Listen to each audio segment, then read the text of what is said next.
Good morning! Siyempre, bagong taon, bagong tarpaulin. Pero hindi pa naman talaga yung pinakang final yung chillers. Pinakabit ko nga lang talaga dahil gusto ko nang makita yung outcome. Ang plano ko po talaga dyan, palalagyan ko yan ng ilaw para kahit gabi nakikita. At isinabay ko na nga rin yung kay sister. Bali, ukay-ukay po yan ng mga kidswear at nasa screen po ninyo ang kanyang FB page. Baka gusto nyo umorder. At si Itay naman po ay nag-ready ng mga gamit pa uwing Quezon. Magkasama po sila ni Mama. Dahil nga sinabi ko sa inyo ng Itay, hindi naman talaga umaasa yan sa amin. Gumagawa pa rin talaga siya ng paraan para kahit papaano ay kumita siya. Kaya lang sa puntong ito ay bigla po akong naawa sa magulang ko. Dahil sa liit na sasakyan nila, pinagkasya talaga nila yung makina dyan. At iba-iba pa nilang mga dala. At nabalitaan ko na maulan daw ngayon sa Quezon or pauwi ng Quezon. Alam nyo, dyan po kasi kami nagsimula bago ang lahat. Kahit po pauwing Bicol, yan po ang ginagamit namin dating sasakyan. Dahil nag-aalala ako sa magulang ko, kaya naginawan ko na lang talaga ng paraan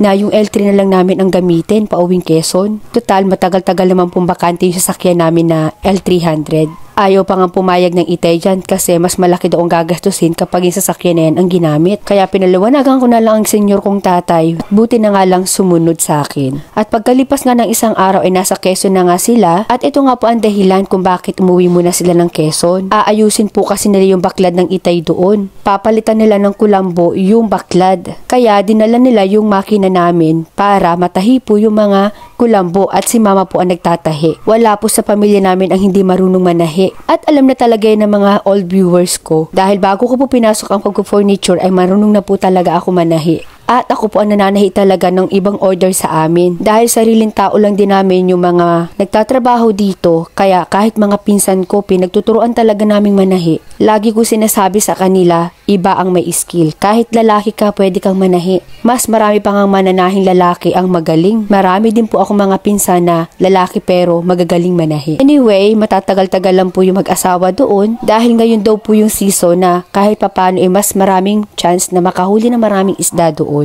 Plano ko nga po sana sumama sa kanila niyan, kaya lang marami pa rin po akong inaasikaso dito. Ang mga magulang ko kasi kahit nakakatanggap sa akin yan ng hindi po sila yung kumakampante, naghihintay nila na bigyan. Kahit nga walang-wala sila, hindi halos dumadaing yung mga yan. At maraming beses ko na pong sinabi yan sa mga vlog ko na yan po ang swerte ko sa kanila. Hindi man nila nabigay sa akin yung mga pangangailangan ko noong dalaga pa ako o noong bata pa ako. Naiintindihan ko naman yun. Basta ang importante sa akin, alam kong hindi sila naging pabaya. At ito naman po yung ganap dito sa bahay dahil wala nga si Mama. Kilos-kilos din ang person ninyo. Kahit sobrang sama ng pakiramdam ko dyan pero kailangan kong kumilos kasi wala naman akong ibang aasahan. Kanya-kanya po kaming kasing toka dito sa bahay. Si Habi busy. Yung kasambahay ko naman busy din at hindi rin naman niya kayang gampanan yung mga ibang gawain dito sa bahay kaya ako na rin ang kumukusa. Bali po kasi hindi ko namin pinapatrabaho sa kanya yung 2 kwarto dito sa bahay. Sa garahe, sa sala, sa rooftop at yung mga dogs lang po ang inaasikaso niya. Lalo na kapag nag-half daily yung kasambahay ko,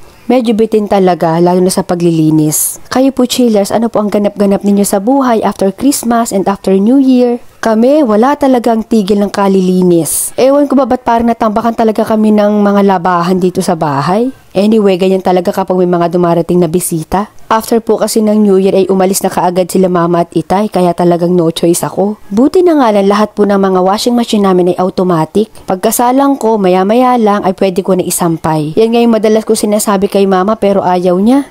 Mas gusto pa rin daw talaga niya ang mano-mano. At namiss ko nga talaga ang ganitong gawain ng isang nanay. At alam nyo ba, napakalakas talaga namin sa detergent powder. Lalo na kapag ako ang naglalaba, gusto ko talaga maraming powder. At sa puntong ito, dahil ayan, punong-puno na yung sampayan namin at hindi naman talaga labahan dito, ay pumunta muna ako kila Mama at sa kanila ko po sinampay yung mga nilabhan ko. Ang tagal ko rin hindi nagawa yung ganitong klase ng gawain bilang isang nanay. Kaya nga naman, feel na feel ko talaga yung mga oras na yan. Aminin nyo sa mga misis o sa mga nanay dyan, sa part ng paglalaba, di ba ang pinakamasarap yung nagsasampay? Tapos maaamoy mo yung nilaban mo, mabango? Buti na nga lang at malapit lang sila Mama sa amin. Sa likod lang talaga ng bahay namin yung bahay nila. Ay, sa pamilya talaga kailangan ang tulungan. At ako, nakita ko na naman si Miming. Bali, pusa po yan ng sister ko. Pag ako nakakita ng pusa, kahit ano ang ginagawa ko, naaabala talaga ako chillers. Kailangan ko muna makipaglamutakan, makipagkurutan.